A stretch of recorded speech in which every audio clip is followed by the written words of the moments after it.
Welcome back to the Low Budget LCS. My name is LaChance, and I am lucky enough to be joined this wonderful Sunday evening by Jurith. LaChance, so good to be back with you and back with the viewers for another incredible low-budget LCS matchup today between the Lurkers and 2% Milk. It's going to be a banger. Yeah, absolutely. We've got some financial league goodness, which is always great to give this league a little bit of love. And we're jumping right into draft. These folks have already gotten through the first ban phase and are about to start locking champs in. So efficient, LaChance. No downtime for you and I, and no downtime for the viewers. We start getting the information, and there's a pick I thought we might see. So I did my homework, LaChance. I've been reading up on these teams, and I can tell you right now, we've got a very strong pick there in Zeri for the Lurkers, and I would not be surprised, based on their match history, to see a Yuumi taken on the support side for the Lurkers. Would not be surprised. I'm putting my money where my mouth is. Let's see if they lock it in right away. Especially, so is this like a pick that they've just played all the time? This is their go-to? Every time we have had Zeri for the Lurkers, we've had Yuumi. And OP.GG will tell you that's a very strong pairing, that Yuumi is the #1 support to put with Zeri. Enhances the survivability and the mobility. And, you know, lets her get through that early laning stage pretty safely, pretty healthy, as she ascends towards those dangerous 3-item spikes. They've locked in this Renekton. I wonder if they'll grab it in this first phase, or if they feel like it's not in danger, or if they've got a pivot. But never Renekton always interesting in that top lane, just there to scrap, just there to fight, you know? Just there to scrap, and obviously is intended to be the answer to the Jax. As I am no top lane expert by any means, we'll throw it out to the chat to weigh in on the quality of Renekton into Jax, and we've got a blank pick. What's it gonna be? It's mysterious. They just typed in the chat Hui is what that was meant to be. So right. Presumably into the Ori. Presumably a Hui into the Ori. And Ori is one of 2% Milk's mid laners' go-to champs as well. Definitely a comfortable pick. And, you know, a lot of probably long-range poke action set up for the mid lane. Nice little misfortune grab there. Okay, so now support is still very much a spot that both teams need to fill in. I expect we'll be seeing some bans thrown in that direction. And then, listen, Lurkers need to pick up a jungler, and 2%, I guess it really does depend on... Yeah, they have a bit of a flex, potential in the Jax there. What I can tell you, again, my homework on 2% Milk will reveal that their support player is an exclusive tank engage support name. So that's why the Leona is banned. That's why the Nautilus is banned. Braum has been another comfortable pick. Rakan Xayah was something they were running earlier. Obviously no Xayah this game, but we'll see, I imagine, a tank selection for the support role on 2% Milk, whereas the Lurker support, if it's not the Yuumi, has only run enchanters. A lot of Milio. A little bit of like a Renata angle potentially if we're trying to peel off our 80 carries. But let's see what this final ban is. That's going to be potentially revealing. Well, that Yuumi got through the second ban phase here. They really take their time. Get rid of the Amumu. You know what? That's a great engage. That's big AoE. I think in coordinated fives, never mad to see an Amumu off the table. Yeah, absolutely. Just a tough little nugget of HP backed up with a fair bit of damage, assuming you go that Leandri's first item that's so popular on Amumu. Really scary team fight champion, and a good, probably a very nice ban there for the Lurkers. This 2% comp, very classic, very season 4. A lot of older champs here, even if you know, some may have received some touch-ups over the years. But I'm loving it. I'm loving it. Bring back the old head League of Legends comms. Yeah, no question.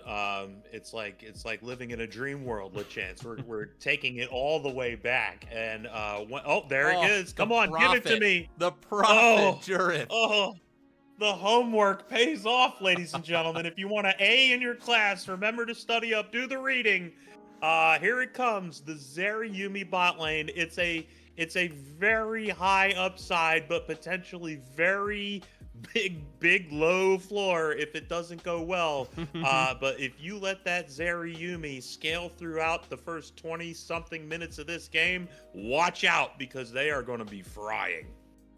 Yeah, absolutely. Last pick, nice. Well, dancing on the volley bear, they lock it in. I like that. They've got a good mixture of champs able to deal damage from close range, long range. They've got some tanks, they've got some bruisers. Lurkers comp runs the gambit right here. 2%. They've got some interesting ball delivery service. They don't even blink. And Lock there it in the is. rel. I love it. So we've got an extraordinarily, thick and beefy comp here for 2% milk. You've got your Scion, your Rel, and your Jax. Really just a tremendous amount of frontline playing into a team that I think is going to be looking for a little more of the disengage, a little more of the long team fights. Get those first few engage tools out of 2% milk, and then look to push back into them when possibly you find an overextension. Volibear, I agree with you. Fantastic pick. Very strong in the meta right now. Doing a lot of work in a lot of different ways. You can build Volibear in a lot of different ways, and it'll be really interesting to see which direction they take that champion for the Lurkers. And whichever direction you at home think they're going to take these champions, whichever direction you think they're going to take this game, we have got the predictions live right now. Feel free to bet those hard-earned schmeckles on who you think's going to win, and maybe you'll walk away a little richer this afternoon. Feel good going into dinner. This is a nice little sort of like evening stream here. I feel like we never stream at this time, so it's nice to have a nice little 4 o'clock, watch some games of the league, get some dinner after. Maybe you're watching some baseball games out of the corner of your eye, desperately hoping against all hope, as the Brewers have scored, but the Reds have scored again. 2-1, Reds up. Oh, the Mets just are not able to get any traction here. Anyways, we're not here to talk about baseball, but I will, in fact, be talking about baseball. I mean, aren't we though, LeChance? Come on, we've got to a little bit. We got to give the people some context too. I mean, you're a real Mets homer of late. Yes, I absolutely am. Started paying attention to baseball last season. One of my really good buddies, Bigfoot, he's in league as well, and we're on the same team this season. We've been going to Mets games together, and I fell in love with the sport, really been enjoying it. And last season, I got to experience a nice little Mets miracle as they made a great little bump to get themselves into the playoffs, and then had some good action in the playoffs themselves.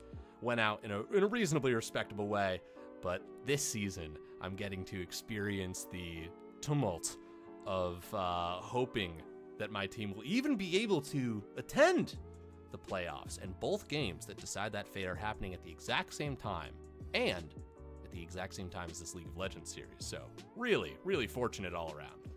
Yeah, our heads are spinning.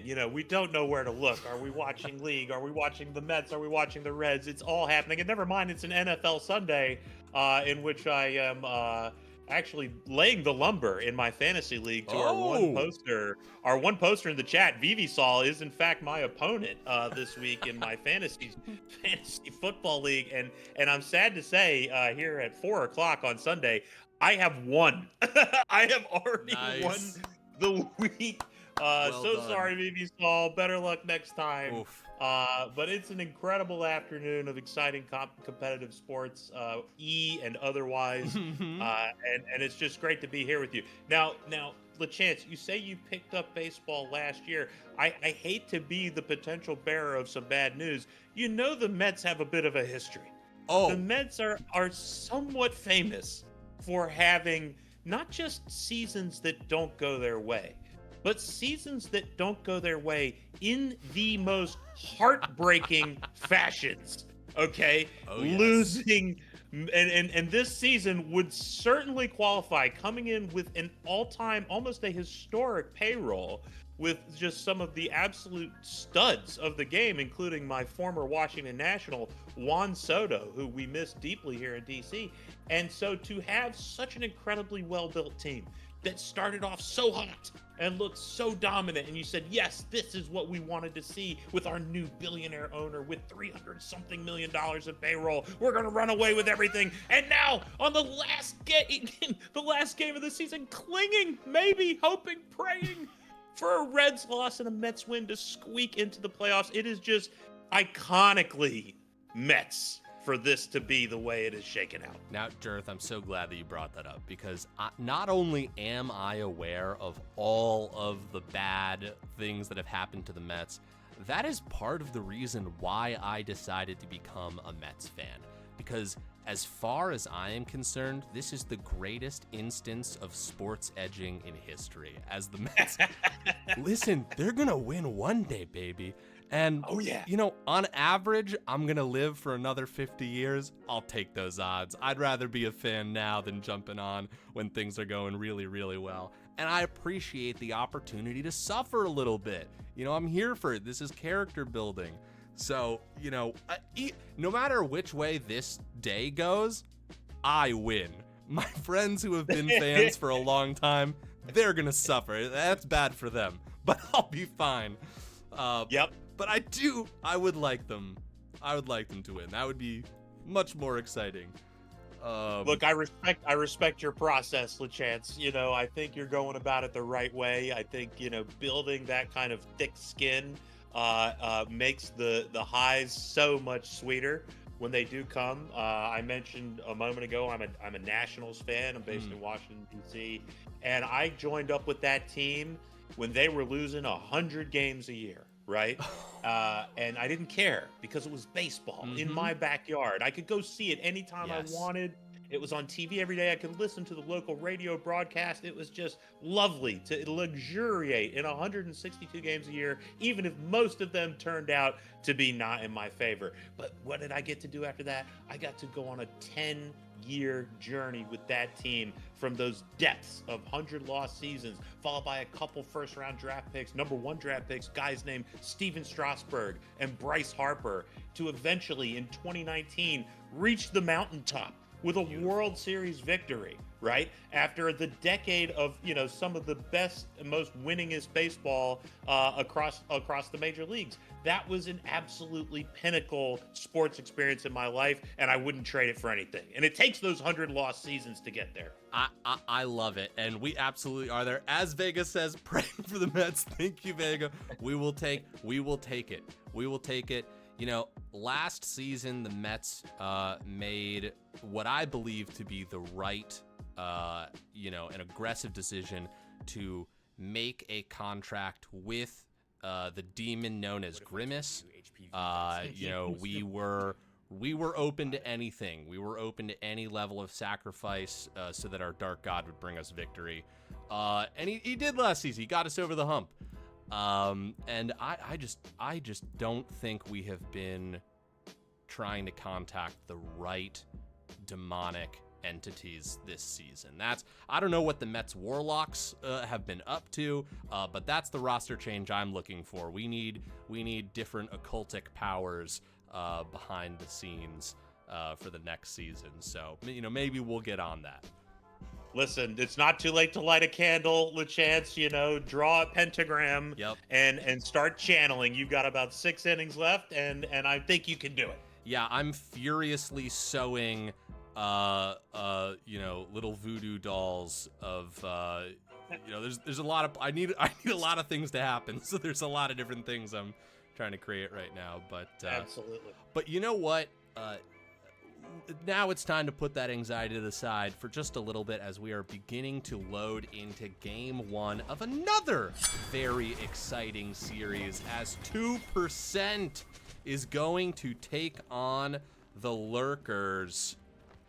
We're going to try and Am I streaming to you, or is it doing... Well, you were, and then you weren't, and now you are, and look what's happening. The 5-man invade, the beefcake, the meatball of 2% is rolling forward, looking for that early pick. Can they find it? I love this. I really hope that they do. Walk around the corner, very nice. Immediate flash from Young Venom. Great instincts on that player right there. That's who you want playing an engaged support, is someone who will flash right away and just go for it. Yeah, no question. And you see the Hex Flash being pinged out. So while you lose a little utility there in Rel, it's well worth the trade-off of costing that ADC their Flash while you still get your baby Flash in the form of the demonic Hex Flash. Now, the assignment now shifts for Tension. You have the responsibility not just of keeping yourself alive, but that sweet little spellbook riding kitty. You have to preserve your HP bar. You have to preserve that late game potential that Zerayumi offers. Can they do it without that critical tool of the Flash? Yeah, and that's what we're talking about, is no Flash. That's your Flash gone for the whole lane down there. Yumi doesn't have it. They've got to ride on your back. It's a big responsibility to take care of. Oh, Young Venom coming in right away, wants to capitalize on the opportunity they just created, and Tension has lost 80% of their health bar in under 2 minutes. Well, and it's the absolute perfect execution of the first 2 minutes of the game for a Rel playing into a Yumi, getting the ADC's flash, getting most of the ADC's health bar. Your Hex Flash remains an important and vital tool, and here comes potentially an early bit of attention from Volibear. Yeah, Volibear down there, maybe being able to relieve some pressure would be fantastic. A little bit distracted by how great the summoner named Deadly Blueberry is. It's just really, really good. I like it a lot. But yeah, we're going to have to keep our eyes down on that bot lane. Volibear's definitely not going down there right now, and Tension and Amoristic. Oh, yeah. Amoristic. Yeah. Okay, all right. Like mi amore, la chance, mi amore. Yeah, for some reason I was making that not a word.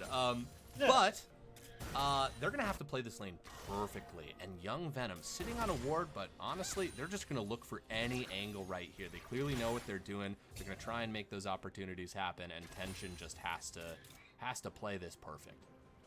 Yeah, that ward, as you can see, is not marked, right? There'd be a little indicator there, a little red indicator that would let you know that the 2% Milk is aware of that ward. So that is a good ward placement for the beleaguered bot lane of the Lurkers. Oh, great interrupt from the one Rice there on Renekton. That was fantastic, stopping the stun on Sign. Now, Volibear... Yes, up on the top side, where do we think this first gank is going to come through? I think you're going to see something top here. Now, Scion is Scion and just walks away. Although, that's one turret shot. There's the knock-up. Wow, way to play it back and cutting back down to the bot lane. Some more stuns, but they've been starting to heal up. Good trade. Yuumi doing some great work. And Young Venom gonna be taking a lot of autos here. Will they decide to go forward? Garo is looking quite low. Getting some autos. They're sandwiched in between minions right here. They could potentially turn. They're gonna dive in. They want that misfortune. There's the barrier coming through. The E being thrown down as well. God, just a tightrope walk for both teams right now. Well, you really have to applaud Tension and Amoristic for keeping Oh, this lane. there we go. Over the wall, Tension lined it up. Had them placed perfectly in the middle of their minions right there. Fantastic use of that.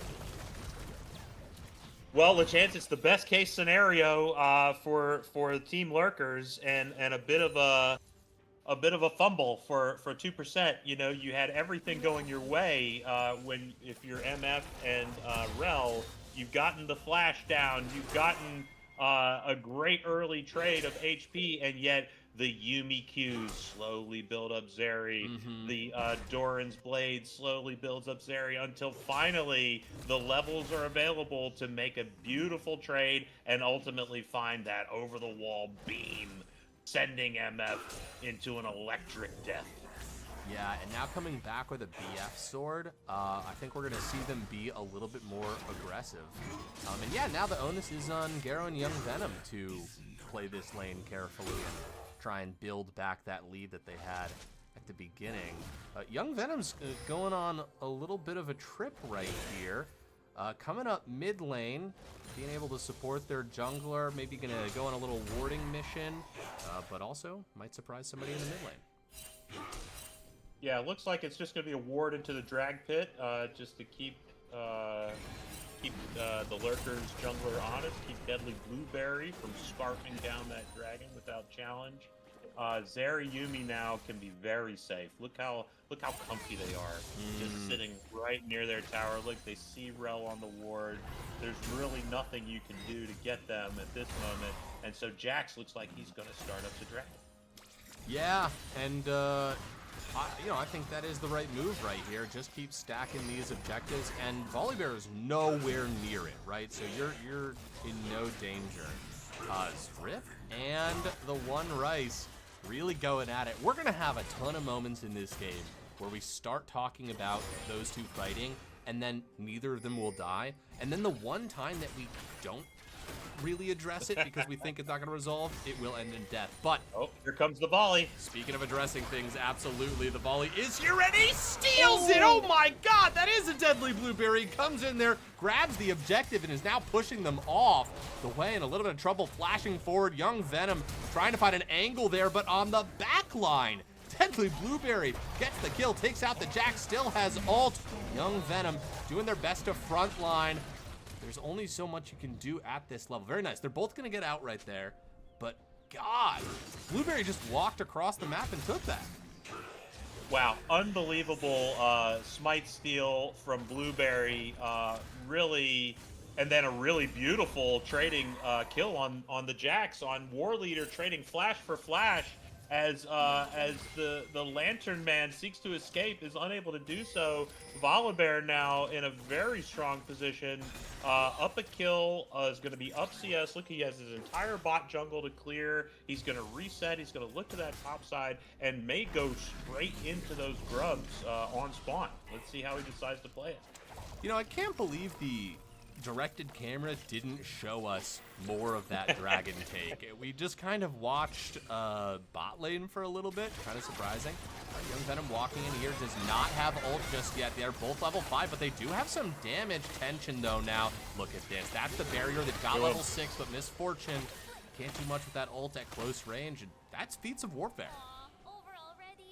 Feats of Warfare goes over perhaps a little unexpectedly. If you were watching the first few minutes of this game, you may not have expected that the Lurkers would so quickly and so tidily come up with the Feats of Warfare, but now they have a very accelerated Zeri. 2 kills, 64 CS, going to have about 70 or so when they take their base, and going to be in a very dominant position over the MF Rel, who now have to be incredibly careful and really can't even fight absent a otherworldly engage.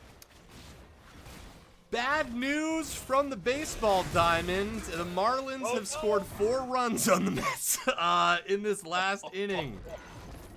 Pretty rough. Not gonna lie. But surely the Mets don't lose the Marlins, right? Hey, Bremen. Surely not. Oh, the Marlins playing spoiler. They love to do it, you know. They've got nothing left to play for, so let's play for ruining the Mets season. Absolutely. Right? They need to be motivated. The power of hate is strong in them, and I applaud that. I really respect it. Oh, well, at some point I'll have something to say about what Mets fans have to do with that, but for now we'll keep it. I don't know the history of any of this, so I'm sure there's decades of this shit. Look at Blueberry coming up here, trying to find an angle. Scion can be a tough nut to crack, but at half health, this is the exact kind of trap that you wanna Oh, Rice really thinking about getting knocked up there, but they don't even need to. The 2v1 will commence, and now Zrip is gonna flash, gets a bit of a shield. Not enough to make it back to the tower. And they're doing the responsible thing with their second life, which is to get a farm. Yeah, get some CS as best you can. If anything, I would have liked to see Zrip sit on his flash there. I think he was pretty cooked. It was very well executed. They made sure he was on cooldown, and down goes the big zombie. Can I just say it is a cruel twist of fate that the Brewers are now beating the Reds by 1 run? Oh, no. Well, you need that, though. You need that. That's a sign of hope, right? The gods may be with you. That is something. For some reason, it's going to feel worse if one of the things happen and the other doesn't, rather than if we just lose outright. But, ooh, tension. Very nice. They're going to drop the Yuumi ult right here. Looking to capture both of them, but they'll just settle for some damage. And Zrip is just back up there, taking tower plates. You know, this is the privilege of playing a Sionis. You can just get right back into the swing of things. And you were kind of built to die. Tension, though, looking to get a kill of their own. Garo taking so much damage. Tension really layered that perfectly. That's going to be a problem. Well, and it's an extraordinarily serious problem, LeChance, because Rel is not really built to peel, right? Rel is built to initiate. Rel wants to go get those kills set up for MF. But we have a problem now in which I don't know that they can kill Zeri and Yuumi. Zeri's on a full item. Zeri is absolutely rolling, is up 1 level and maybe up another here very shortly. And so you have to play incredibly cautious. If anything, we need to get out of this lane as soon as we can if we're the bot lane for 2% milk and try to open this game up a little bit. You know, I agree. What I really like from 2% Milk is the possibility that their comp brings, because I think they have a great wombo combo that is relatively easy to pull off, and just any number of these CCs that can just wrap up the whole team and then layer Misfortune ult over it. You can be down quite a bit of gold and still be able to wipe their team if you've got Ori ult, Rel, and Misfortune all on top of each other right there with Sion and Jax doing, you know, whatever they want. So they're gonna be in this game even if they're down. And there's no doubt about it, LeChance. The frontline potential was what this team was built to realize, right? And we're still in an early game state where that's just not in play yet. But it will be. There's no question about it. As you point out, the MF ult on top of any one of these sort of massive team fight lockdown ults that's available to 2% milk could wipe out the entire hit point, the entire health bar of the Lurkers in one fell swoop. So let's just see if they can keep it close, right? You just don't want this thing to run away from you too much. We're already down a dragon. We did manage to get the grubs, so 2% milk has some things going their way. They just need to keep things nice and calm while we get these team fights organized. Yeah, speaking of organization, I'm just looking at lane assignments right here. We've got Young Venom and Zane holding against Tension, right? Tension is, let's toggle the gold right here before I am dead wrong about something. But no, instincts are correct. Zeri is the richest person on the map, and where they go, you really, you gotta come correct. You gotta bring enough force to stop them. So having Misfortune in their own lane for a little bit, probably not a bad idea. Let Garo get back in the game. Yeah, completely agree. That solo XP is going to be really important for Garo to stay sort of on pace with Tension. But this is a scary croc. Absolutely, yeah, that is the other end of it, and Gank's popping off all over the map here as the Whale's gonna rain down onto this Sion, and Zrip is gonna go down. They were pretty patient about that. They might be able to get another kill on the other end. Young Venom is gonna go down right there. Now Tension going in on Zane as fights breaking out all over the place, and Renekton gets out of that as well. They get the kill and get to skip away scot-free. Yeah, really nice plays in every lane for the Lurkers. We've got, you remember we talking about how were they going to build that volley bear? Well, they've gone with the very fashionable Cosmic Drive build, which offers so much damage and utility early. You've also got Renekton sitting on an Eclipse with the Merc Treads.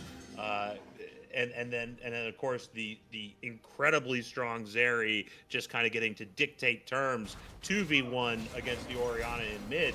It's a lot of things going really well for the Lurkers right now, and we need to find something for 2% milk. Yeah, getting the drop on tension is going to become increasingly difficult. Young Venom getting pinged out right here. Going on a nice little warding mission. We've got 90 seconds till this next dragon. We've got a couple of neutral objectives right here. One of them is being worked on right now by Volley Bear. Scion's in the area, but not necessarily a champ that's gonna... Listen, I've seen Scion steal stuff, but I don't quite expect that the Scions expected to steal those things. Yeah, I think that's a good decision by Scion and really by 2% milk to lay off that objective and look for something else to learn. Are they going to try to drive the Crocodile? They've got 3, and this is a pretty strong 3 as well. They could try and pull off the dive, but Renekton can be a little bit tricky, and they're going to go on the attack, which I think is a great move right there, but that's a lot of CC coming through. That's the ult. Can they get the healing? There's a flash in the mix. They are going to go down. Now tension here to pick up the kills as War Leader might be next. Will they get the stun off? Yes, they do, but they don't have the damage as a double kill goes over, making them 5-0. Very nice ult. Ramen in a little bit of trouble, maybe, but the slow is massive. And they've got speed ups of their own. Hui is going to make it out. Well, you know, you have to applaud 2% milk for executing a really nice dive on a very tough champion, Renekton. The ultimate went down, but it wasn't enough. Unfortunately, it did take long enough for the Zeri Yuumi combo to rotate down from mid lane and do a lot of damage, cleaning up the jungler and support for 2% milk. So I think you ultimately have to look at the sequence of events. We had the Rift Herald going down in the top lane. I think a lot of things went well for Lurkers there. You see the gold gap is starting to widen up a little bit. We're at 4,000 gold just about, and another dragon is about to go over to the side of the Lurkers. Yes, indeed. And Renekton, oh, yeah, using the slice and dice to get back. Yeah, Rice has been really good on this Renekton. You know, not really like overcommitted, like really playing a very balanced game here, not diving too deep, being just as aggressive as you need to be. And their one death was to a 3-man dive, and honestly, they almost took somebody out in that. Yeah, and required a lot of resources, right? You know, burned a lot of abilities and a lot of time to get that takedown. So doing a really great job, you know, matching the Scion and CS, which is never a guarantee, always a difficult assignment. Really well played from Rice. Meanwhile, the jungle battle continues to favor Volibear, you know, mostly in the kills right now. CS is very even, but look at the objectives. You know, we have the Rift Herald, we have towers, we have 3 dragons. Things are really speeding up. You know, if you're on the side of 2% milk, you gotta look for a way to slow this game down, get a little extra gold in your pocket. We've got some nice bounties you'd like to bag. Let's see if they can find the angle. Yeah, what's your instinct about, you know, we've got a little bit of time. Oh, hold on, let's see what this gank is. I think we're about to see something. Yes, indeed. We've got some great divers. This is another good target. And listen, Hui is actually doing a lot of work with those fears, but they passed the kill off. That was very intentional. Now they're going to take the tower down. But Garo maybe in a little bit of trouble here as also a 3-man dive. Garo will go down 1 for 1 across the field. They're going to trade towers, so pretty even. 1 for 1, they do trade towers, but look at which towers, right? It's the tier 1 bot versus the tier 1 mid, and as we all know, that mid tower opens up so much space in the map. So again, tiny little advantages, tiny little accelerations, and of course another kill over to the Zeri just makes things that much more frightening when you're Lurkers. Great take. You're absolutely right. What do you think? How would you be trying to approach this next dragon if you're 2% melt? Do you say we've got a good 5v5 team fight, let's see if we can coin flip it? Or do you say, listen, we need more time to scale, let's maybe make a play for Baron or some other objective? I do think it's a difficult decision, LeChance. You never want to give up the 4-0 dragon. It feels terrible. You say it's Ocean Soul. That's really, everybody likes Ocean Soul. I think the win rates on it maybe not as good as some other things like Cloud Soul, but it always feels bad when you're giving up the 4-0 dragon. But as you say, there's a chance for value elsewhere.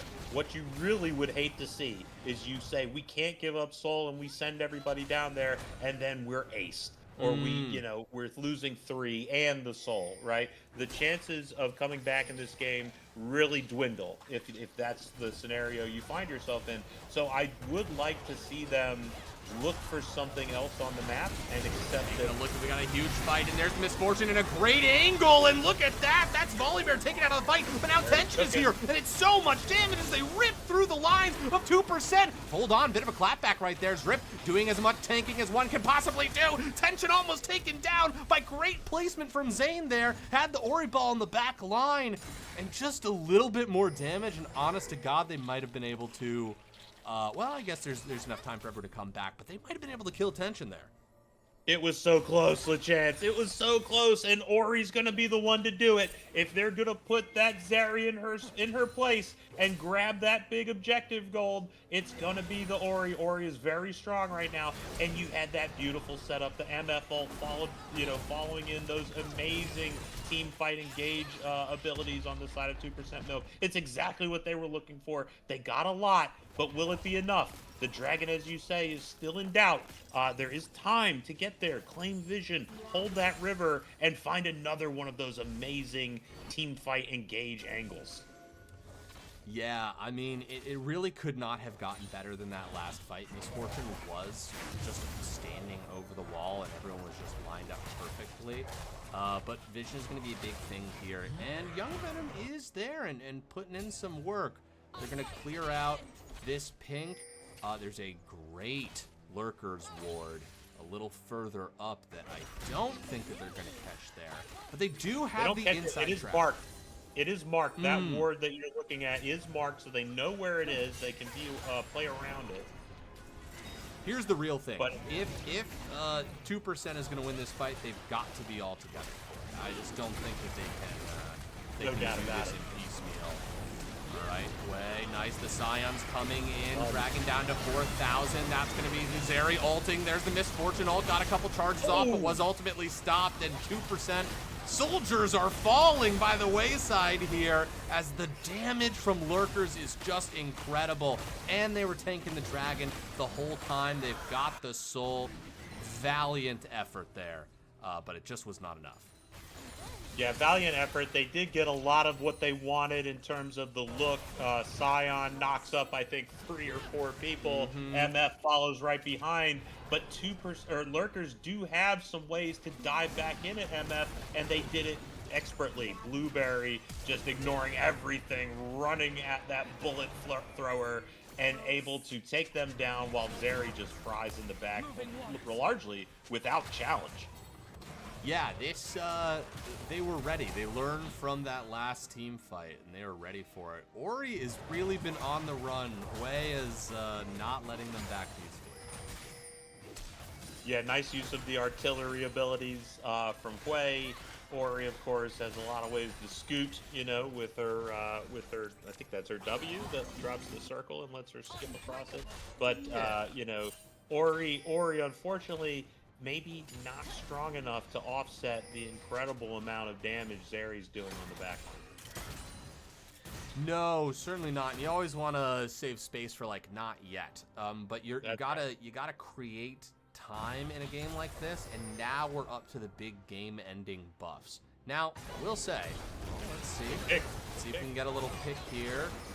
Deadly Blueberry ulting over the wall. Scion's not going to let him get away. It's a little bit of a slow right there. Get some of the damage, but Renekton forcing the flash from Garo. We've got multiple different fights here as the Way ult's being used as well, and this is all over the place as War Leader will tick down, and now Zrip is just kind of stuck in enemy lines, and they get that pick. Zane, oh, getting flashed on? Oh my God, Tension 2 going forward. They really wanted that pick as Baron comes up, and now they're gonna peel back and just take, I mean, they're gonna use this to crack the base for them. It's a very, very big moment for both teams, and unfortunately, the what seemed like a really nice push play on Blueberry set up by 2% Milk, they're just not able to put him down quick enough. You know, the Navori Flicker Blades are online for Volibear, which is going to let him proc his W multiple times in a fight, giving him a seemingly endless amount of HP, and it gave time for the rest of the Lurkers to assemble and ultimately do the damage to take the Baron. Yes, indeed. Now they've got Baron. We can see how these lane assignments going to come forward, but I do think they're just sending everybody top lane right here, maybe trying to find another fight as Rip is going to get slowed a little bit as they try to flash away. Oh, Misfortune ult, unfortunately not able to find any targets right there, and just Volibear, so massive, diving in. They've taken 2 members out, maybe 3, maybe 4, as War Leader gets taken out by the Yuumi, I think, the very end there. And it's just going to be Zane on this Ori trying to hold against these Baron-empowered minions. That is a tall order. Really tall order. Really nicely done by Lurkers, recognizing just how strong they are. They start that fight on a Scion, which is not who you usually think of as your primary target, and it can be unsettling if you're 2% Milk to think about, oh, now our Scion is vulnerable. So great engage. It forces out virtually every ability of consequence on the side of 2% Milk, and the ball is rolling downhill for the Lurkers. Absolutely, and they've got these top and mid inhibs cracked, which is going to put pressure on those lanes for what, you know, if the game is still there in 2 minutes, they're going to use that to take Elder more freely. They're setting it up exactly in the way they need to. Yeah, it's going to be extraordinarily difficult, really, to contest Elder if you're the 2% Milk. There is a way to do it. The way has to be through either the mid lane or through the bot river. The one place you are not going to be allowed to go is through the jungle. They have tremendous prio, the Lurkers do, in terms of setting up vision. They're going to be able to control virtually every bush, and it's going to be very dangerous if you attempt to walk through any of those choke points. So let's see if 2% Milk is able to shove out some of these lanes, you know, stall out the Baron a little bit, and find an angle through either the mid lane or through the bot river to get toward that Elder Dragon. Yeah, you know, I will say this. Nice thing for 2% is they know exactly where the Lurkers are going to be. There's kind of no question about it. And you're right, there are a way to go about these things. You kind of expect certain kinds of behavior from teams that are trying to take Elder right here, but they've got eyes on him. We're going to have ourselves probably another team fight, and I mean, Way is just going to toss everything onto Young Venom, take him down to half health right there. We might not even get an Elder as they've got a wave pushing in onto this bottom turret here. Yeah, the Baron has expired. Yeah, the Baron has expired, so the waves will be a little easier to clear now if you are if you're 2% Milk. And here comes that bush play. They are just sitting there with fingers crossed, begging the Milk team to walk through this jungle, but they're not going to oblige them. No, and that one ward's going to do a lot of work right now. Tell them that they're working on that Elder. That's actually a really great ward. That's somewhat of a miraculous ward, that ward even exists right now, that it was placed in a sufficient time. Look, there's another in the pit. Really nice job by Young Venom and whoever else helped get that vision. Are they going to be able to turn it into a play here? I see everybody. Now, Hwei might actually be picked right here, which would be pretty big, but we've got 2 fights that are breaking out. We're looking at the Hwei right here. Oh, Elder has been grabbed, so they've got it in full effect. Let's see, War Leader in a little bit of a pickle right there. Quay's going to take him out. Zane on the run. Great flash right there. That's 3 members down. Teleports coming in. It's certainly looking good for the Lurkers right now as they make their way to the Nexus. Hoping to move this game 1 along to game 2. The towers falling in front of the Nexus, and it does look like 2% ready to move on. Go down. And they do move on, LeChance. What a really wonderful job from start to finish, and in particular overcoming those early deficits of the lost flash in the bot lane and the early chunk plays. You really have to tip your cap to the Lurkers for playing their comp exactly the way they intended. And, 2% Milk absolutely had some opportunities there. Some really nice engages followed by some of those MF ults. They go just a little bit more their way, and they are right in the thick of that thing. So I'm excited to see what they pull out in game 2. Yeah, couldn't agree more. I think, 2% is a team that's been playing in this league for a little while, and a lot of veterans on that team. And I think, everybody knows that when it comes to series are made and lost by learning lessons. And so what you can learn from this game 1, bring it into game 2, it's going to be massive. Also, Fearless Draft. Did you not like playing against that Zeri? Don't sweat it. Not going to happen again. So I'm always excited to see what teams are able to reach for. And we will be getting to it in a minute. I'm just going to start messaging people to see where that next lobby is. I'm too afraid even to check the scores right now. I can't imagine I'll do it. improved. I'll do it for you. Hey, I'll thanks, do it for man. you, LeChance. So far, nothing's gotten worse. Okay. But nothing's really gotten any better either. Okay. So we're still sitting on 4-0 Marlins in the bottom of the 5th, which means the Marlins have an opportunity to tack onto their lead, while it's 4-2 Brewers, also in the bottom of the 5th. So the Brewers have a chance to tack onto their lead. So let's see if the Mets can get some pitching together and hold the Marlins right there, while the Brewers break out the big bats and bury the Reds to up your amazing's chances. You're describing what would be my ideal night here. Yeah, Mets are up to bat. Who we got? Nemo's up. All right, baby. Well, we'll continue to check in on that car crash. Keep you all posted as the night goes on.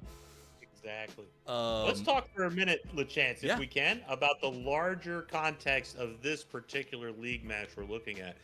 In financial, the Lurkers are currently sitting at 6th, 1-3 overall, while 2% Milk in Financial B are at 4th with 2-2.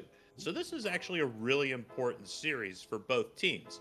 Lurkers, much like your Mets, are trying to keep their playoff hopes alive by bagging this series and driving them up to 2-3, which would tie them for 4th with the Marmot flip. Okay. On the other side of the bracket, 2% Milk, if they win, move into clear possession of 3rd in Financial B, while a loss would drop them into a tie for 5th, or I guess it'd still be at 4th, at least for the moment, with undetermined team name. So a lot of playoff implications in our LBLCS season right here in this matchup. Wow. Art imitates life, Yeah, we've got a little microcosm of the of the baseball series we're keeping an eye on happening in front of us here. Yeah, I mean, both these teams are dancing on that line and hoping to stay on the top side of it. Boy, I am fascinated with what we're going to see in the ADC slot. Tension was just so dominant on that Zeri, and I'm trying to think about what other champs kind of can accomplish similar things. Obviously my head goes to little dashy ADCs like Kai'Sa, but I'm curious if we will see something similar, or if they have another gear to shift into.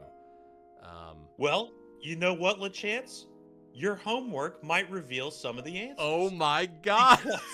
Because our friends at Lurkers have a history of playing champions like Jinx, like Twitch, like Yunara. Might we see the fearsome Yunara arrive on the Rift, perhaps backed up by Milio, which is the champion that they paired up together last time. So Lurkers have played Kog'Maw, have played Lucian. So those, as you just sort of alluded to, those dashy hyper carry style ADCs are very much what Tension likes to be on, and has demonstrated, a wide enough range that it's going to be very hard to ban out all his comfort picks. So we'll see how the 2% Milk Squad approaches this draft, and do they start throwing some bans in the bot lane, or do they just look to build around it and anticipate and find something that can upset their the momentum of Tension and Amoristic in that bot lane? Yeah, upsetting that momentum is going to be key. And I got to say, conceptually, I'm right on board with what 2% was going for. I think they had great team fight. They had a great pick. They had a good mix, front and back line right there. I thought the soup tasted good. And just like, how can they recreate those environments, but sort of get that in-game lead that really turns the whole idea on? Yeah, absolutely. I mean, there are a couple of contested picks if you look at the match history of both of these teams. Both Garo and Tension like Sivir, and both Garo and Tension like Yunara. So could we see somebody snap up one of those champions early while potentially banning out others on the side of Young Venom? Whereas Amoristic favors more Enchanter champions. Young Venom's been pretty hot on champions like Blitzcrank, on champions like Braum, Rakan. Will we see that Rakan Xayah lovers duo? Right, that's one where they had a lot of success in a match earlier this season, and they may go back to some of those comfort picks moving forward as they try to regain their footing in this series. Well, we will be getting to the draft relatively shortly. Everybody at home can kind of just watch me, watch me unceremoniously drag these little icons around. That's and let's check in again. So yeah, we are in the top of the sixth now. For the Mets, the Mets are at the bat. Beautiful. See if we can pull up a little play-by-play. MLB Game Day is an amazing app if you're a baseball fan. You want to get on that. It's incredible, the level of detail that you get. And it looks like it's a force out. Jeff McNeil grounds it to a force. And so after Mark Vientos singled and Nimmo popped out. So right now we've got man on second for the Mets. And I'm sorry. The force out got Vientos at second. So McNeil's on first. Okay. And it's 2 outs. McNeil's on first with 2 outs in the top. We've got something. Listen, I'll be happy if we can just get a run out of this inning. That would be great. That would be awesome. Absolutely. You don't need to get it all back at once, right? You want to just chip your way back in. There's plenty of time. I'm not asking for a lot here. Absolutely. Just a little something to give you a pulse.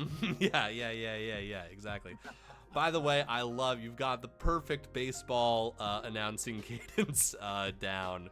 We can switch seamlessly from League of Legends to baseball, which is what I'm sure our viewers tacitly agreed to when they clicked on the low budget LCS. They knew that we were going to be, talking about baseball and League of Legends. 100%. Obviously. I mean, esports and baseball go like peanut butter and onions. Everybody loves it. It's a classic combo. Hey, I'm not gonna lie. I would bite into that sandwich.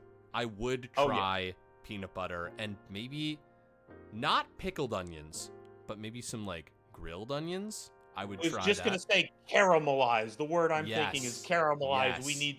We need to cook off some of those sugars and activate them.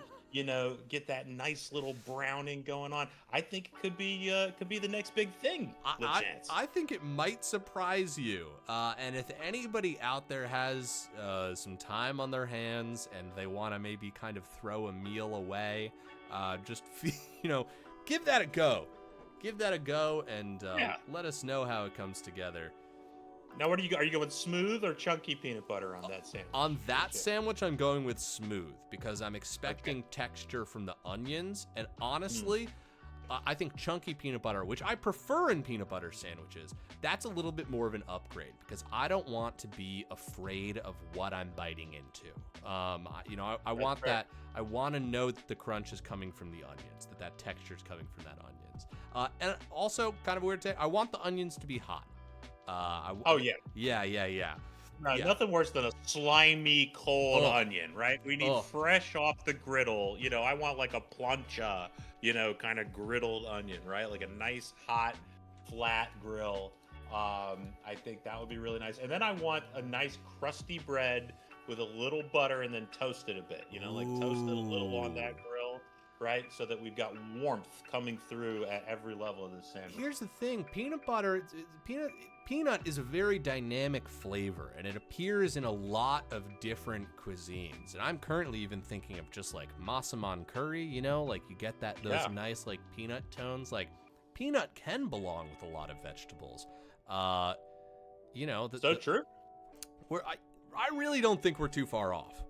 I don't think we are, LaChance. I think we need to go in the lab. We need to get a little experimental. And this is how, chocolate chip cookies were invented by accident. You know what I mean? Like, you never know when you're going to stumble onto the next great combo, and you shouldn't be afraid to try some out of the box ideas. I am going to try to eat this in the next week. I don't know if I'm going to pull it off, but I am going to try and follow through on this, and I will keep everyone updated. I'm going to put my mouth where my mouth is, which will hopefully be on and around a peanut butter and onion sandwich.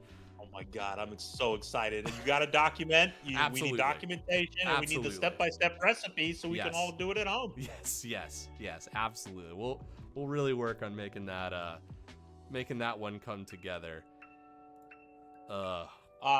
We are in draft, you're not Zelius. I was about to shout out my boy Zelius, who's shouting me out in the chat. Great to have you, buddy. But we got a draft happening, and what were we just talking about? Yunara. Yunara has been selected for tension, and now the Senna is the answer. We've got a lot of long-range, high-damage potential coming through in the bot lane. Yes, indeed. Ooh, to Victor. I'm liking the team fight possibilities coming here from 2%. Yeah, absolutely. The timing is everything, right? It's all about that shot selection and target selection, because these are different kinds of team fight concepts than we saw in the last game from 2%. 2%, it's we've got Jax, we've got Sion, we've got Rel, we've got the Ori ball riding on somebody. We just go forward and we figure it out later once we're in there, right? Now we've got Wukong, who's a excellent team fight engaged champion, but really does need to pick his spots, I think, in a little different way. He's very escapable, but if he uses that escape, he's kind of a sitting duck. And Victor, simultaneously, he's got to drop that ult at the right moment on the right people, burst somebody down and expand its duration and size. So I really do like that. But I gotta say, I like the Swain pick in response. Here's another just absolutely massive team fight champion who, if you don't get the hell out of his ultimate, he will just sit there forever, sapping your life, sapping your speed, and ultimately sending your team into the dark oblivion. Absolutely. I love the respect that the Lurkers are putting on to Young Venom here. 3 support bans to keep them off of a tanky engage. And the Rel's out of the picture too. I'm excited to see what else is pulled out of the hat here in that support slot. Yeah, we're running out of champs that have actually been played by both supports, really. So I think on the side of 2% Milk, Rakan, I think, is the only champion left that has actually been played this season. And on the side of Lurkers, similarly, Milio was a very popular pick for Amoristic, has played it a number of times, as I have in my own season and team, often banned out, very strong in the current meta. So it's really going to be very interesting to see which support comes out for both sides. And the Sona drops for the Lurkers. Sona. You know what? Somewhat similar properties as the Yumi. You got a nice little cone that you're going to shoot out at people. That's going to stun them. Just a little bit more immediate. And you're still going to be churning out some damage. So I like that. You're not going to have to adapt too much from game 1 to game 2. And a Gnar! Very flexible top laner. You got the ranged forms, you got the melee forms, you're a little bit of a tank, you're kind of a tiny ADC. Gnar can kind of do it all. Yeah, really like the Gnar pick. I think that's going to be really valuable in setting up some of those team fights, setting up a Victor ult, setting up Wukong diving in and spinning everyone around. The Nico.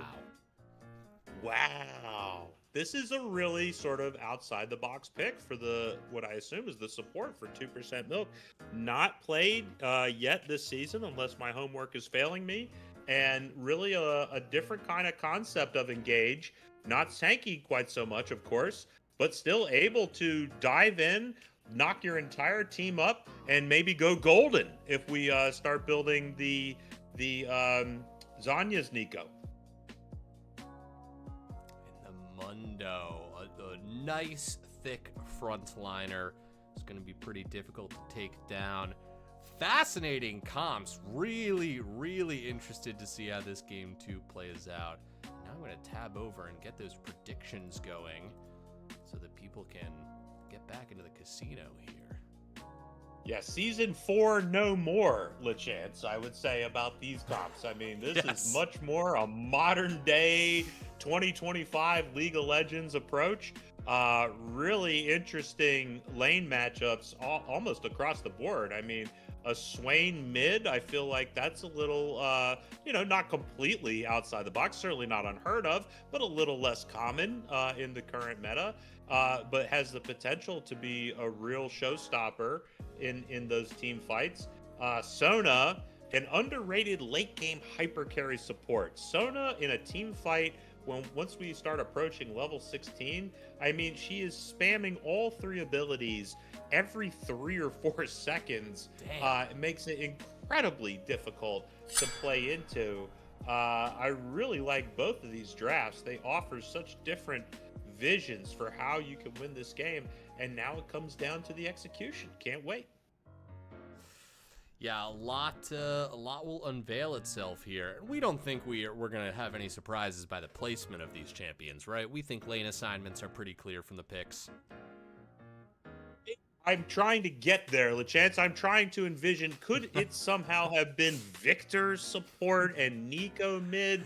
That seems way too far outside the box. Nico is very comfy in support lane right now.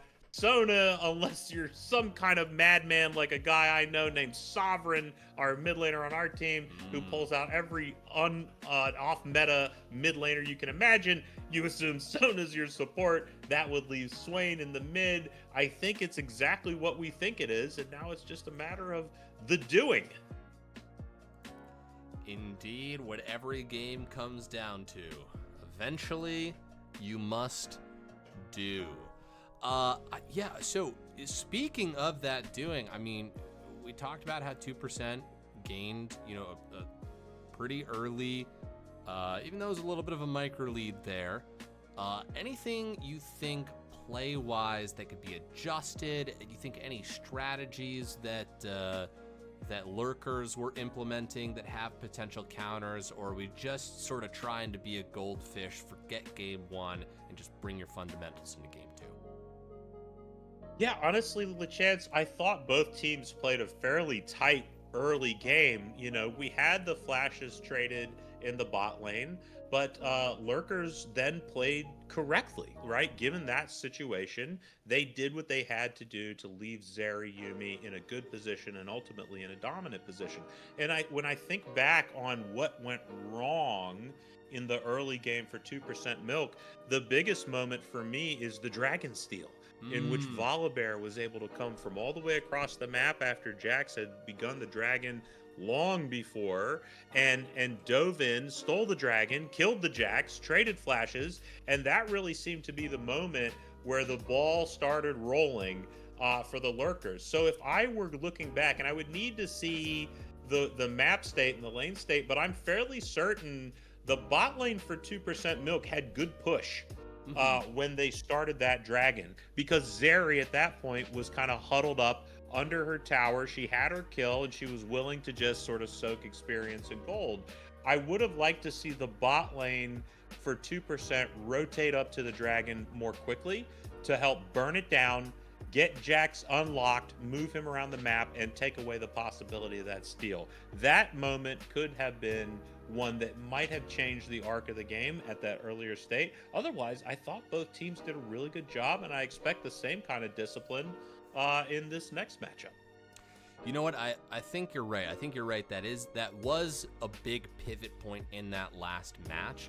And Tension's lead was absolutely through skilled play. But what I think Lurkers did really well as a team was they protected that lead. They didn't put Tension into like really too many dangerous situations, and Tension themselves didn't make too many situations. They were like, until they were really strong, they weren't like, I'm strong, I'm gonna try and throw myself out and like coin flip some kills. Like they were very, very intentional with where they were placing their strength and forcing responses from 2%. So yeah, I agree with you. Both teams I think played really, really solid.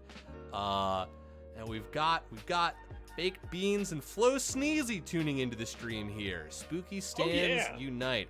Talking about a player that's not in this game, but they are just calling their friend handsome, which is, that's very nice. Talking about how thick they are, which, I can agree and I can attest to on a personal. We're talking wide spooky. Oh, wide yes. Spooky. Mas guapo. Mas guapo. Yes. See. We love it. With what little Spanish I can speak, I can agree with you. Yeah, completely agree, LeChance. The intentionality, and you referred to Zeri not getting overly aggressive, right, after accumulating that lead. And it's something a lot of players have a really hard time resisting, that you get that lead, you're strong, and then you start doing things that were different than the thing that got you the lead in the first place. Yes. And that has a name, LeChance. There's a name for that. It comes up in poker. It comes up in all other kinds of gambling. It's called winner's tilt. It's called winner's tilt, right? We're all familiar with loser's tilt, right? Things are not going well. You're upset, you're unhappy, and you start doing things even more recklessly and badly in the hopes of getting things back on a good foot. But winner's tilt is just as dangerous and can cost you just as many games. When you get a lead and it's because you've been doing things well, keep doing those things. Don't change up. Don't start getting more aggressive and reckless. You're just going to hand that lead right back. And that's where the bounty system that League instituted in season whatever has really been really powerful, because those people who are susceptible to winner's tilt, they accumulate those big bounties. They get a 400, 500, 600, 700 gold bounty on them, and then they just hand it right over to the other team because they're like, I'm Thanos, I'm enormous, I can do whatever I want. No, you can't. It's still a game of control and discipline and decision making. Stay restrained, stay within yourself. And I thought Tension did a great job of doing that once he started to get that big lead in game one. Absolutely. So hard to say no to the Siren song of just being really strong. And you want to press your buttons and watch a health bar disappear, for sure. That's some of the glory of it. But you're right. It is a trap. Absolutely. But we'll see if anybody falls for that, although I don't expect it, as we are loading in here to game 2 of this best of 3s series. Currently Lurkers up 1-0 over 2% Milk in this, the Financial League. Jurith, is the stream still working for you? The stream is in effect. We are loading in. I see 0% load screen, but we are seeing things, and that's a good thing. All right, cool. Yeah, 0% load screen. Okay, we'll see. We'll see how lucky or unlucky we are today. All right, fingers crossed. Yeah, I'm gonna press some buttons on this stream deck, and I hope I don't crash everything. I just want to see if this still works. Oh, okay, it does. Nice. Forgot I had some of this in the sound. Oh, All there right. we go. Game 2. You think we're gonna see any early game level 1 violence? I think level 1 violence is possible, but I don't expect a 5-man invade like we saw in the last game, and it looks like I'm right to not expect that. No really phenomenal tools to execute such a thing. You may imagine a Nico route would have been one way to go about it, but everybody's keeping it safe, playing it close. We've got scaling champs all over the map. Yunara, Sona, Senna, Swain. So nobody's in too much of a hurry, too much of a rush. They're going to let things develop organically and try to secure some early advantages through traditional micro decisions. Ooh, some pretty high pinged out there by Yunari. So I don't know if we're going to pause. Oh, I am going to take this moment to change one thing. Everyone, please. It's paused on my end, at least. Yeah, that's my fault. And that is because I realized I had your name on one screen and not on the other. So I want to How dare you? I know. Well, you're doing such a good job. My name should be on all your screens, LeChance, at all times. I try to keep it that way. Perfect. And listen, we've given you top billing on this as well. Okay. Let's tab back over. Everything still seems to be working. Directed camera's going to turn on in a second. We're back. Amazing. We're back. Beautiful grab by Swain there on the victor, sort of announcing himself with authority. Absolutely. I love this. We're going to see a lot of doubles down here in the bot lane. With Nico, liberally transforming into whoever they want. Yes. They've got the level 2 advantage right here. Oh, Amaristic. Dodging. Living dangerously. Truly, either of those landing would have probably ended in, 80% or more of their health bar disappearing. Swain continuing to build stacks with that evil hand. Venom hanging around the end of the corner right there, looking for some dangerous stuns to throw across, or roots, I suppose, across the terrain there. But, this is early game. And this is early game of game 2. I don't think we're going to see anything too crazy reckless. And just props again to the Lurkers. Oh, very nice. CC landed right here. Garo getting auto-attacked in. And up in the top lane right away. Kerfuffle Rip and Rice banging away at each other here. Wow, Gnar, very nice. Getting that last pop of their passive. Putting Mundo in a difficult situation. Yeah, that was a pretty fantastic trade for Gnar in the top lane. I think it's going to make it very difficult for Mundo to farm safely. Oh, more CC, 2% has really come to play here. Oh, but tension. Just dishing out damage. That ward, by the way, is what I wanted to call out.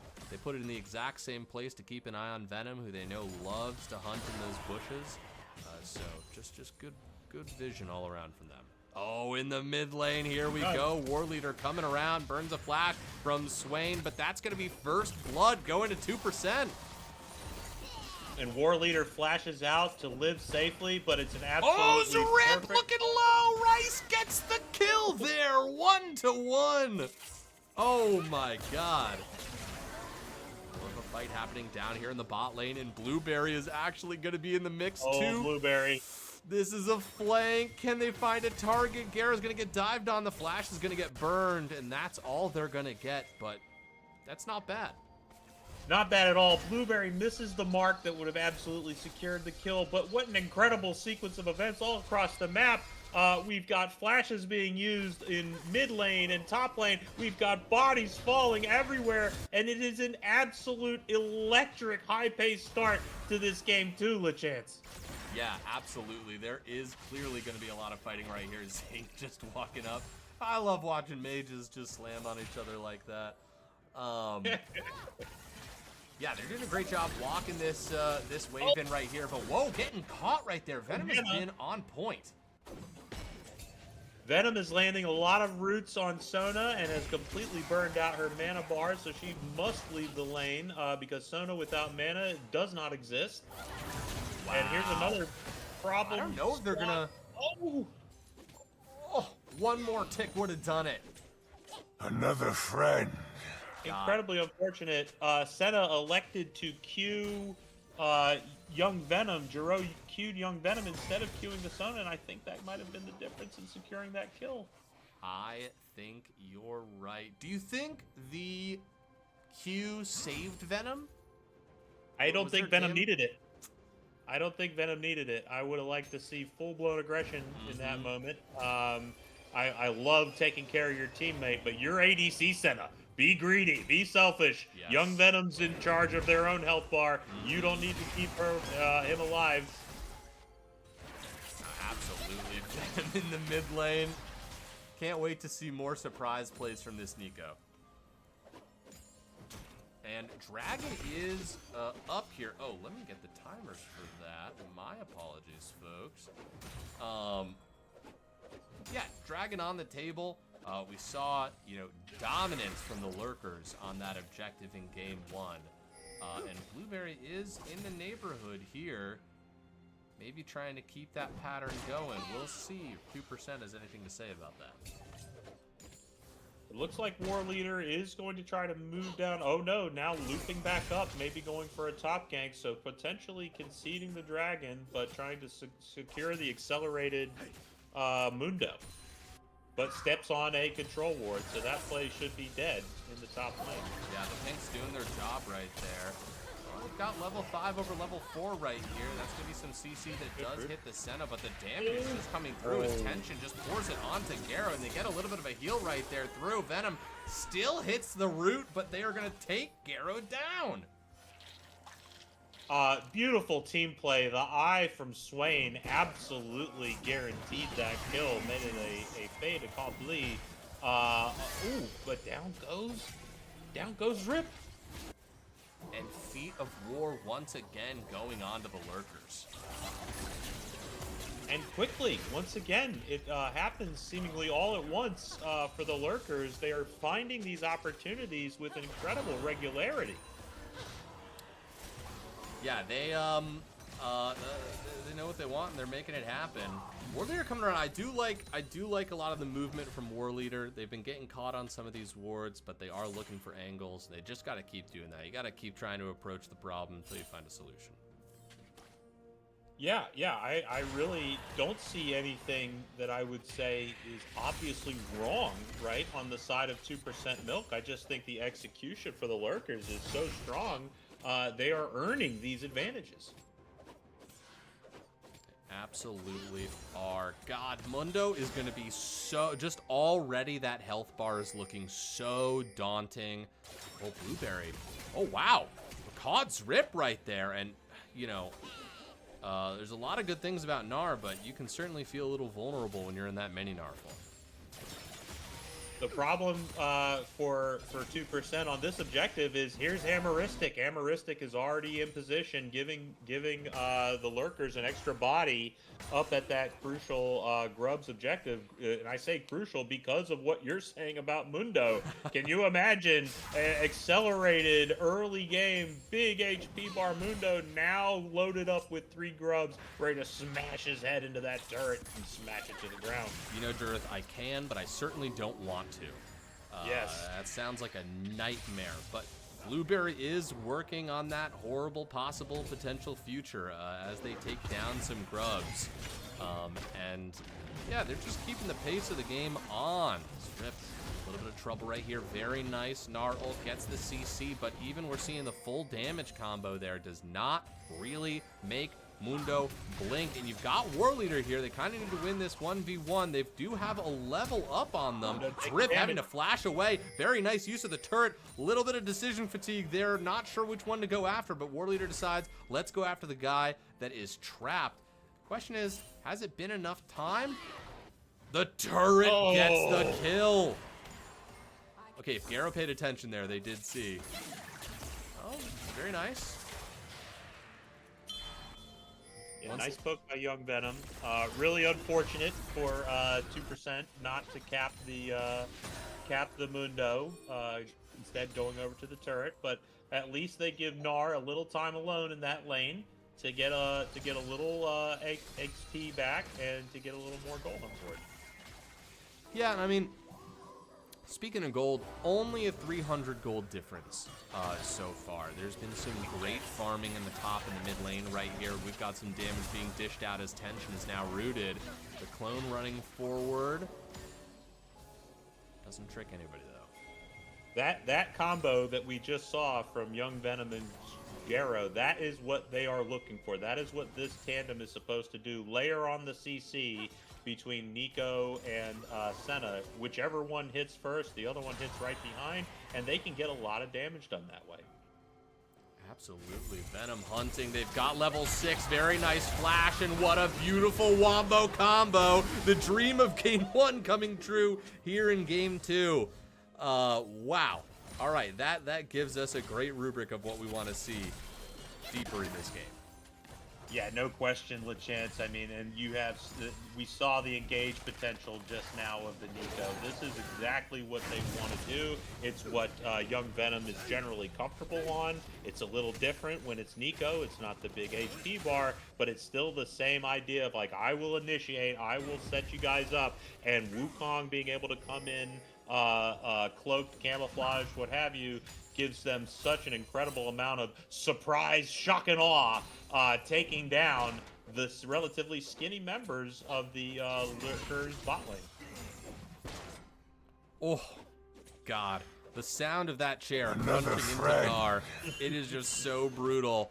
Rice looking to chase down Zrip here, does not land the Q. Very nice DDR moves from Zrip.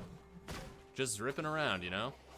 Yeah, Zrip taking full advantage of the speed boost that Gnar has available. Staying nimble, staying frosty, not giving those chairs too many targets to land. Nice tension. Oh, good dodges right there. Really keeping themselves fresh as reinforcements are reallocated. Oh, big collapse. Here. Big collapse in the bot lane. Massive. And yeah, the camera will finally cut over to that as War Leader is going to get caught and taken down, and that's Jungler down as Dragon spawns. Lurkers happy to pick up their second one potentially. Yeah, and with the huge wave pushing into Garo, there's just going to be no contest around that Dragon. Jungler down and bot lane are completely bottled up. It's absolutely beautiful job of rotation by the Lurkers. Mid lane had Cryo. Swain joined up as soon as we saw trouble, and War Leader is the victim of the excellent coordination on the side of the Lurkers. Yeah, and gold's still really tight. You know, in the last 2 minutes, we've seen it go 500 up for 2%. You know, now 200 for or 500 up for Lurkers. So still in that area of the game where, you know, it could swing either way. But boy, this Mundo just really being impressive with presence up here. The slight CS lead for the Gnar, but you can really tell that Mundo's the one who is in charge of this lane just through the health bar. No question. And here we go. Oh boy. Absolutely, the Glaft Amaristic's going to be the one that gets picked right here. Tension just far enough away to live, but they're just going to keep running that play back, and there's nothing wrong with that. As they absolutely should, LeChance. I mean, when you find something that's as effective and potent as this, and here we go again. Yes, indeed. There's the ult. Great flash from Tension. Tension doing a great, honestly gave themselves the best chance of survival there, but they do go down. Absolutely, LeChance. I think Tension did everything they could. Maybe should have recognized that they were probably doomed, whether they flash or not, but forcing out a few extra resources. Speaking of being doomed, Rip looking quite low right there. And no ult on the Nico to speak of. Yeah, at least Nico being there probably denies the tower, right? Yeah. Which would have absolutely been a risk had Nico not been present. So that's some value. Zrip just not strong enough, not healthy enough to do much there, other than say his last farewells. Now, 2% already in a much, much better position than they were in game 1 at this time. You know, just looking at the fact that the third dragon is coming up and gold is very, very close to even here, they will be able to have the option to contest that objective. Speaking of objectives being contested, lots of people gathering around Rift Herald here. Not full committed. There's going to be a party here, Lachance. This is not going to go over easy to either side, and this could be a very important moment in this game. If one team or the other happens to take one step too far and throw over a bunch of kills and the Rift Herald, that could be a huge, huge swing. Yeah, we talked about pivot points in game 1. We might be looking at the one of game 2.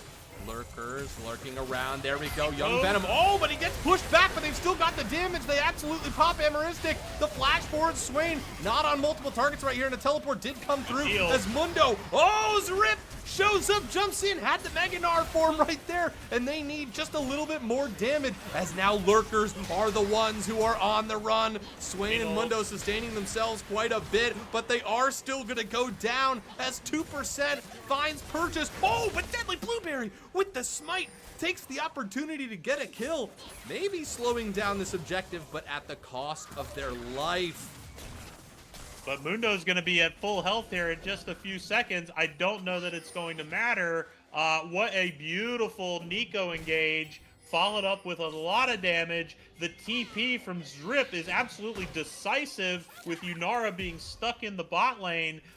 We probably should have caught that, Lachance. Noted the availability of TP absolutely gives a huge gold burst, a huge objective burst. Oh my god. Oh my god. That is... where he freezes. Oh, jeez. Well, that you know, that's gonna be a problem.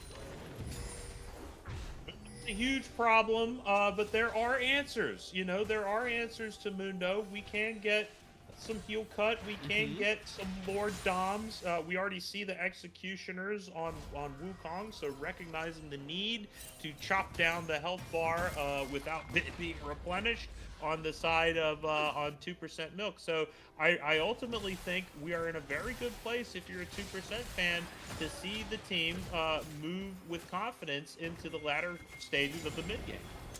Yeah, that was huge. And I think you're right. They can walk into this fight feeling good about themselves. And I think, you know, again, the play is clear. Young Venom finding these angles, locking them up. Can I just say, I get the respect in the ban phase. Don't let them play engaged champions. Oh, here we go. Blueberry going in right here, and Nico gonna get 3 people stunned up as tension is in a good spot, but the health bars are looking pretty healthy on the side at 2%. But as the words get out of my mouth, Swain walks in, helps delete them. Garo now in trouble. The front line is just gone, and it's the Lurkers who have gotten the positive end of this engagement. Yeah, it was another really nice Pop Blossom. Got 3 champions knocked up, but I'm not sure they were the right 3 champions. You know, people with a lot of HP and a lot of ways to deal with your presence. The Xin Zhao ult absolutely spaced out the Lurker, or 2% milk rather, and put them in a little less advantageous position to do the damage. And then, of course, I said it before this game, if you are fighting within the Swain ult, you are in trouble, and it came through as Swain now has a full item and a lot of AP coming on with the Lost Chapter. Yeah, no, for sure. I think you're right. The moment that's kind of changed everything there was Blueberry tossing a bunch of people back, and Nico was just able to get to a position that other people weren't in that moment. And also, tension being a part of that fight. A lot of people grouped up together, and tension was just kind of able to free hit for a little bit there, and that really changed the tides. All of a sudden, maybe we don't have the time to take down this Swain. We have to make the decision to either run or commit. If we commit too deep, we're all gonna die. And that is the type of indecision in which Lurkers absolutely loves to take advantage of. Zrip here, gonna get dashed in on by Blueberry. That was just a clean pick. A lot of damage coming out of Xin Zhao there. They're just gonna walk you're this Herald so down. right. So right, LeChance, to focus on the presence of tension. I mean, tension is strong. If he wasn't strong before, he's very strong now. He's up about 40 CS. He has the kill advantage. He is absolutely, he's on 2 items, heading quickly toward his third, and has to be truly respected and utterly deleted if you find him. Wow. Damn, that frickin' Mundo. I mean, Garo did all the kiting in the world that you could there. And looking to find an angle if they can there. They will push them off. One Heartsteel auto attack took about 60% of Senna's health bar. Oh, very young Venom finding an angle. Amoristic does go down, and now they're trying to find tension here. This is all in an effort to get the big bad tension, but tension survives. And now Venom is the one who is on the run, and a double kill for this Yunara at a difficult point in the game. Well, you know, as soon as I saw it happening, LeChance, I said, wow, what an amazing artistic play onto the Sona, but I was a little worried that we were using all that to get onto Sona. You know, we want to kill somebody, sure, but is Sona worth your flash and your ult when Yunara's standing right there with all that gold on her? I was a little surprised to see that level of resources committed. They do secure the Sona, that's good, but handing over 2 kills to Yunara here at 20 minutes in the game, putting her at 5-2, that's not so good. For sure, and for what it's worth, they did almost kill her. For a second, I was like, dang, I think Young Venom can get this, with a pop, they can land an ability there. But yeah, this Yunara is a monster right now. And now the math has changed. Oh, they're gonna grab 2 people right there. Sorry, the clone. I got bamboozled. And there we go. Wukong is gonna go in, and they're not gonna be able to get it. No, they did not get it. They did not pull off the steal. Wukong is going to go down. Garo's going to grab that mid lane turret right there, but just a push coming down, and whoa, Ramen making Young Venom's heart skip a beat, I am sure. Oh, very nice. Just landed a Yeah, it was a valiant attempt by War Leader. Missed it by just a hair of HP, almost able to pull off the steal. He knew his life was forfeit no matter what, and just hoped to get that big objective. Nice. That was great.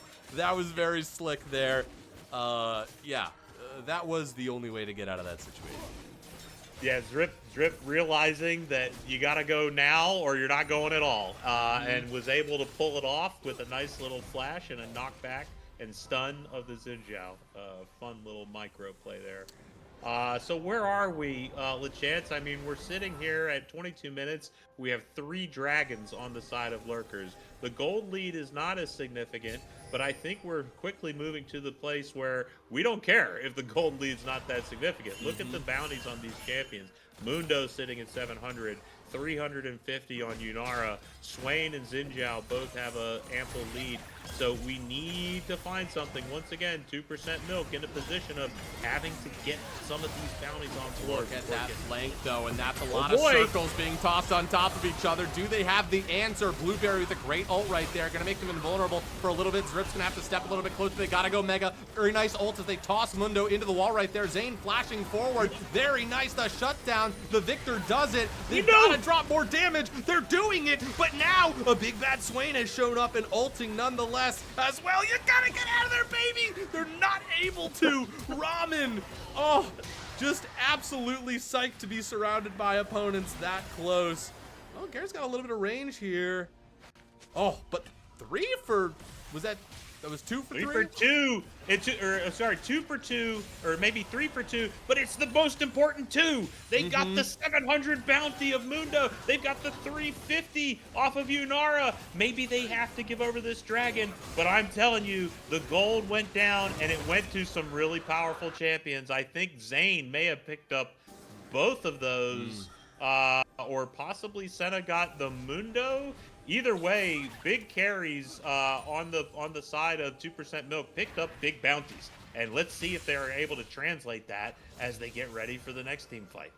Yeah, I mean, the ability to initiate from 2% is pretty fantastic. They've got some really fun tools to use.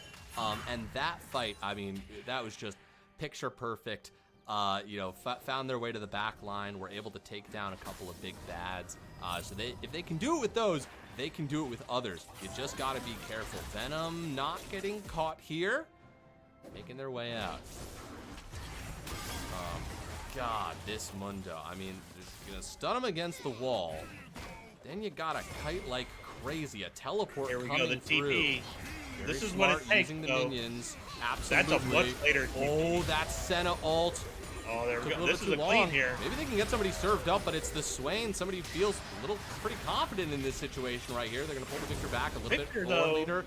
Gonna keep trying to chase him down. That's a laser, some damage, but the Baron on the other side of the map, Amoristic, is gonna get killed there. We've got lots of people working on it. Yeah. Earlier, they get the kill. Oh, Young Venom comes in.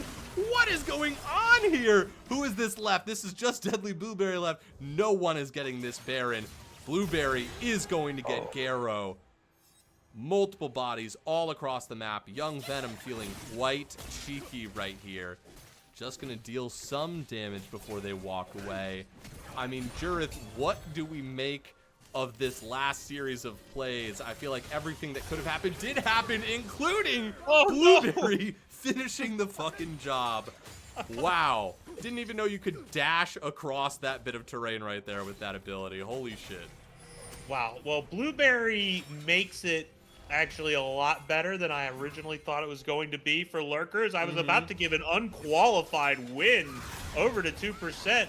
Oh, but we're going again? Yes, we are. Look at Zane coming around with the flank right here. Dropping down the stun, but no one's going to fall for that. Blueberry, we're looking pretty low, and the shutdown's going to go. And now this teleport. If they keep coming in one at a time, except it's the Mundo. Never mind. Mundo. Flee. Get the fuck out of there. You need more than a... Listen. Oh, Zane, Oh, no, may have been Victor, caught. no. Started to back a little bit too soon. The ult, whoa, just turns, blows up Amoristic. They are going to go down, but they make it a 1-for-1 at the very least as War Leader tries to get some damage onto Tension, but Tension will take them out for the double kill. Now we've got Waves messing around. Oh, Garrow getting grabbed is not great because of the damage of this Mundo. Jesus, just happening fully under the tower, but Venom trapping them there. The tower not able to do it. Just insanity as the dive continues. That isn't fair. I don't think that should be allowed. They don't die. He walks away. They don't die. Oh, no. I gotta start- Look, chance. I gotta start it's an using my absolute hands, disaster. my fingers, and my toes to count the number of turret shots that are happening onto this Mundo. Wow. It's nuts. That is a very big Mundo. Just ignoring everything, finding small champions and smashing them into the ground with chairs. Heartsteel doing an incredible amount of damage. I was so happy for 2% Milk with that bot fight when they took out Mundo the first time while denying the Baron. So many good things happened for them, and now it's been a series of very bad things. That doesn't mean that they're out of it. They're very much in it. They have to they have to slow this thing down again. Get the map control back a little bit around these objectives. Look for another good flank. They've proven they can do it. They have the damage. Senna is scaling. Nico is able to pop. Victor is very strong. Victor is melting people. They just have to put it all together at the right time. Okay, good slam. Actually, kind of perfect slam. Oh my god! They did it, Srip! Pin a medal on that player! I can't believe they were able to take Mundo down. We just saw Mundo take so many turret shots. That was the only place that they could have put that Mundo where they would have been stunned and within tower range. I do not think they could have pulled them all the way under tower. And look at the rest of their team, immediately ready to leap into action as 2% does not want to let this opportunity slip by. Baron down to half health. Swain. We've got Ramen coming around the corner. This Swain's going to be ulting and pretty happy about it, but they just turn confident, collected. They take him down. They're having ramen for dinner tonight. But this Baron looking so low. Will we get a steal? Blueberry's gonna go over. Red team steals it! Oh my god! Blueberry, that deadly, vicious, poisonous Blueberry, able to pull the steal off. Just not letting 2% have their moment as Tension and Amoristic push down this mid lane. This game's getting pretty fucking spicy. God damn, and now they're gonna try and make their way out and escape as the rest of the team tries to hunt them. They split up. All right, Amoristic. Do we have ults? Not even gonna look around. Tension, flash. That's the smite. They're gonna have to start autoing. Do they have the damage to burst somebody? No, they do not. A teleport's come through. It is Mundo, and just that alone is going to let Sona walk away. But look what is spawning right now. 3 seconds. This Elder Drake is gonna be live. I don't care what position your game is in. If you can get this buff, you are gonna be happy about it.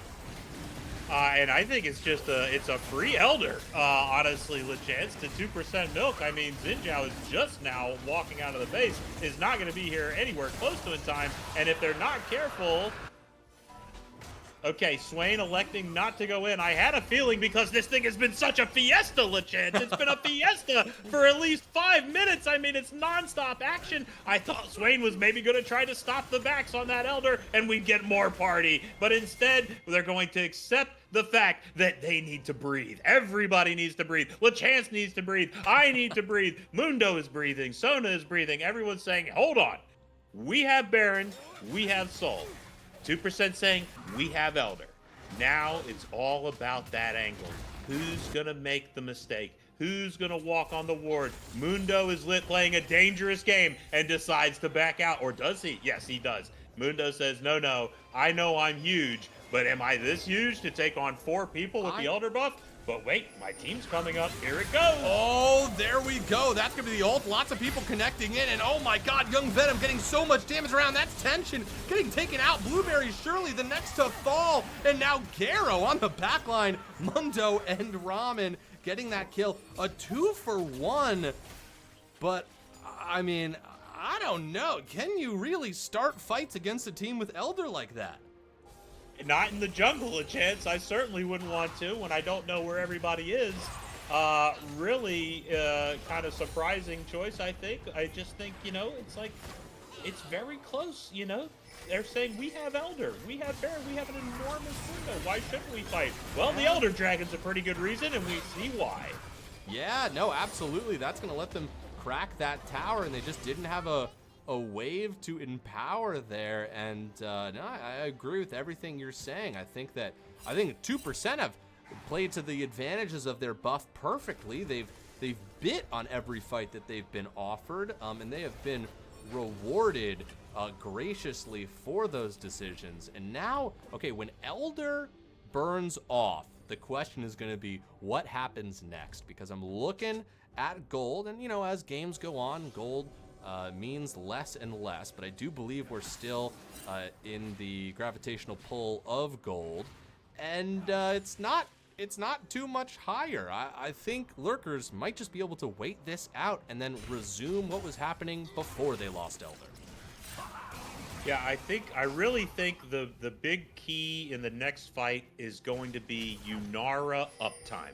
Yunara was the target in that little Elder fight that we just saw, and that's the right target, and that absolutely ended the fight before it got started on the side of the Lurkers. 2% Milk was able to just roll through every other person they wanted to, because without Yunara, you know, where's the consistent high intensity damage coming from other than those big Mundo Heartsteel slaps, right?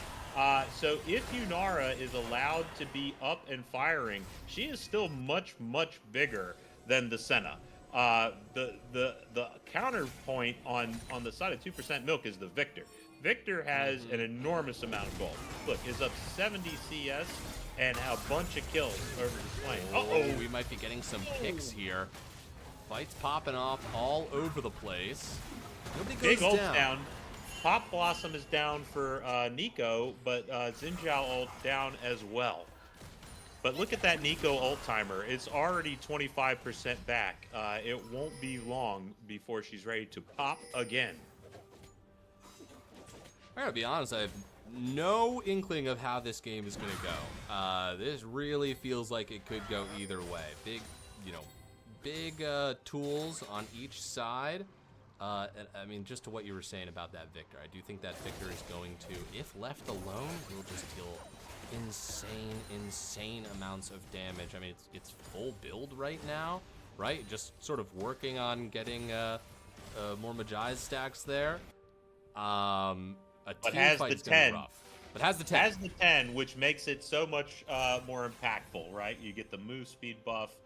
It makes all other things possible. So I do think the battle is between Yunara and Victor. Another friend. Who can be up the longest and have the most opportunity to blast the most people. And we're going to find out because the Baron is spawning in 15 seconds.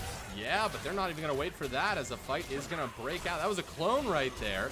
Deadly Blueberry still wants this. They're just going for Young Venom. They're going to take everything that's thrown at him. Zrip coming around. Oh, he's gnarred up here. Can he get a massive slam? He's actually going to throw them back and give his team time to run away as both the Wukong and the Nico have been taken down, and Tension doesn't want this to end. Tension wants more opportunities to weave autos in between, just sprinting around the battlefield, but they're just going to turn back. They want this Baron.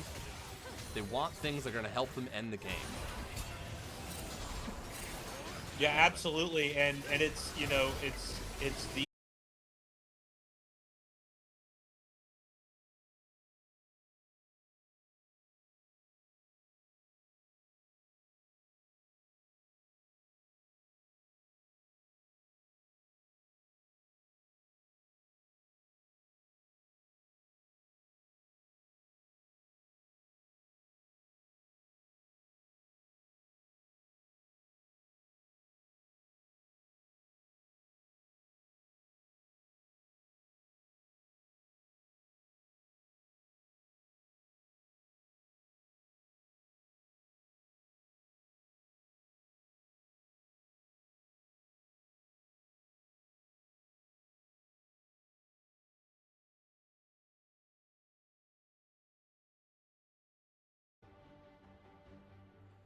Okay, I think we're live again. That hasn't happened in a minute. Apologies. I have no idea why that happened. But it was probably something on my end that happened locally with the connection. But I'm just gonna press play again. Jurith, can you see everything? Everything all good on that side? I see.